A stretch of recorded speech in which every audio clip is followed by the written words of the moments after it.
The 2 days before, I did mock C, and I thought that was quite. It was the closest mock to my actual score. I think that's probably quite a good mock to do as well. There's kind of a confidence boost. And then the day after, for me, it was. So I live in like Bournemouth, and my UCAT was in Brighton, so it's like a nearly 3 hour train journey. So I spent that day getting the train. And I got to Brighton, and I kind of just chilled out, and I think that was probably the best thing to do in terms of just relax and all the work's been done at that point and it's just how you perform tomorrow.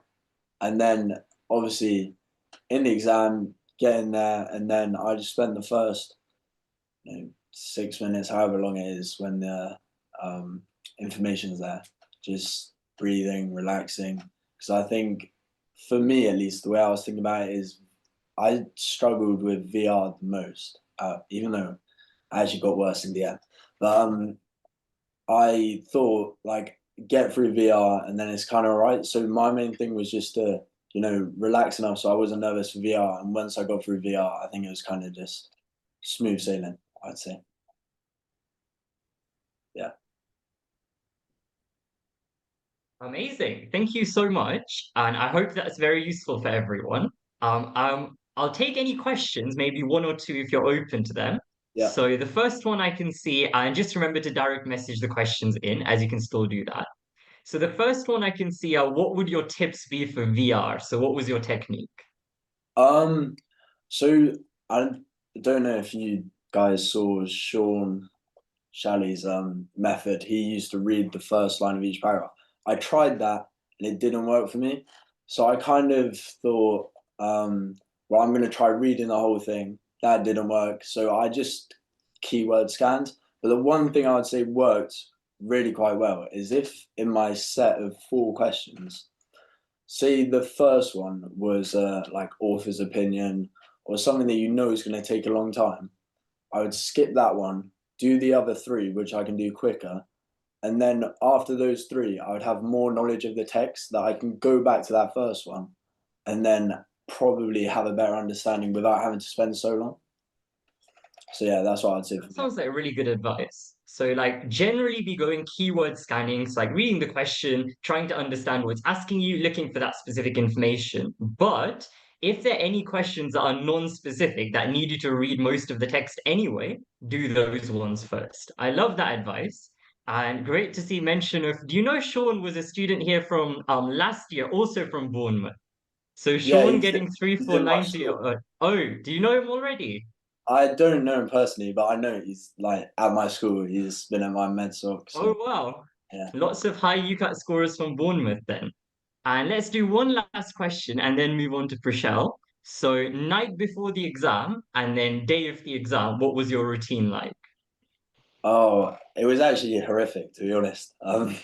The night before the exam, I couldn't sleep. I got to sleep at like 4 in the morning. Thank God my UCAT was at 1 p.m. So I woke up at, I don't know, 10:30, 11, had a bagel. And then the one thing I would say was quite good for me is I walked to the test center. I know that's not always possible, but I thought it was quite good just to get the fresh air and just, relax on the walk there. So no intensive mock exams, no cramming in the morning before the exam. No, I mean, I probably should have done some SJT. I got banned too, but yeah. I think that's the one thing I would have done if I could go back in time, maybe do some SJT the day before, just something like low intensity. That sounds like really good advice. So don't do anything intense, get some fresh air, go for a walk, and maybe do some SJT. Because like that's going to be your memory-based section. You're learning from the UCAT website, you're reflecting on the UCAT website. It might actually be useful to get some very last-minute cramming done. Not intensive, but just looking over your notes. Whereas for like verbal reasoning, there's nothing you're going to read in your notes that will then help you in the next 10 minutes. So you might as well just get some rest for your eyes. Amazing. Thank you so much, Alex, and many No problem. congratulations. Thank you. Prishel, are you around? Would you like to go next? And everyone, I'll just open the chat so they can put a quick thank you.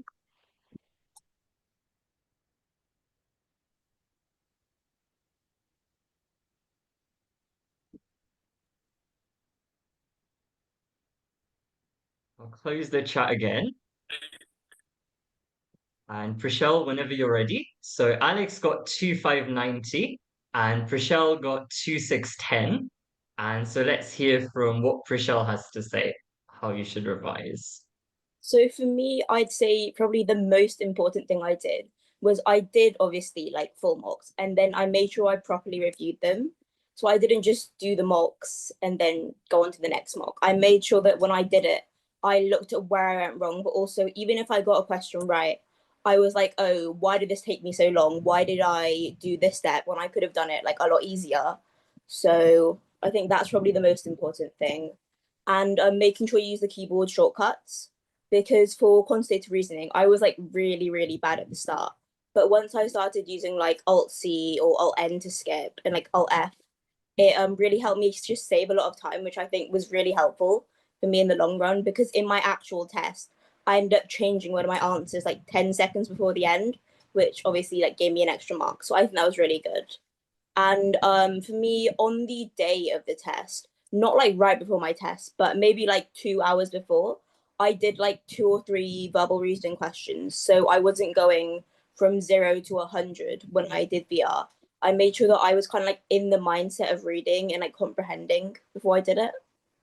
Um, yeah. Amazing. Really good advice. Let's see. We have any motivational advice you have. So if somebody's UCAT scores aren't amazing, what would you say? So were you always getting near full marks or was it an improvement for you?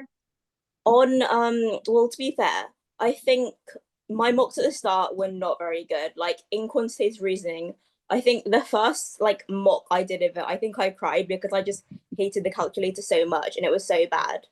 And like, even if you're really near your test and you're not getting like amazing scores, like on 3 days before my test, I did mock A, and in the QR section, I think I got like 19 or something, something really, really bad.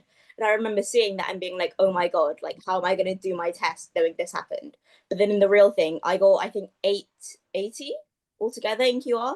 So just don't be discouraged by bad mock scores because they don't really reflect, they're not the only thing that reflects what you're going to get in the test because a lot of it just comes down to mindset on the day.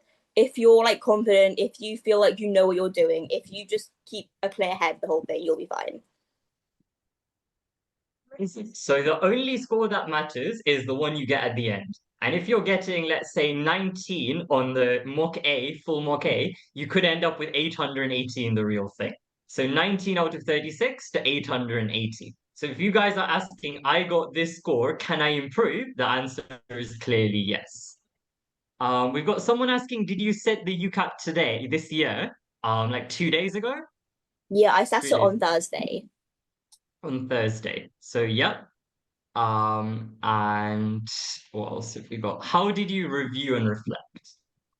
I made sure I went through every single question because I know some people only really go through the questions they got wrong. But for me, for like quantitative reasoning, if I got a question wrong, I just try and see without looking at the answer. I try and see if I could do it first, untimed, then look at the answer and see any of the explanations. And then for verbal reasoning, I'd read the text again and see if I could find the answer, then look at the answer. So I'd almost redo the question to see if it was like a timing issue or if I just couldn't do it to see if it was like a technique thing or like I just wasn't using my time properly. Amazing. So try and figure out the answers for yourself even after you finish the test and maybe use as much time as you need. And then you kind of get best of both worlds. Because like sometimes people say do timed practice, sometimes untimed. Well, if you do it timed first, you replicate the exam. And then if you go back and take your time to check, that means you actually get to figure out the answers as well. Let's do one last one, and then I think Demi is getting a little bit irritated. So hopefully we go straight on to Not at personal all. statements. I'm sure she's not. She's smiling. No. Last question we'll do. How many mocks? So one a day, two a day. I did all 25 Medify mocks and then the four official mocks. I alternated between doing one and doing two. So I do one day and then I do maybe two the next day. But I think I took like maybe one rest day a week. So I wasn't like too burnt out. And then by the end, like in the final week, I only did one a day. So I didn't want to like stress myself out and just get too burnt out. Amazing. Right. Thank you so much for the advice. What I might do then, given that we did invite you guys to a personal statement event, probably move on to some personal statement stuff. But thank you so much, Alex and Prashal, again. And I hope that was useful for everyone in the chat right now. So again, quick thank you. And if you didn't get your questions answered, really sorry, guys. There are over 300 of you here. So I had to pick a few that would be useful for everyone. But yeah, great work, and hopefully we see them at their dream universities very soon. So bye for now, and let's make a start on personal statements.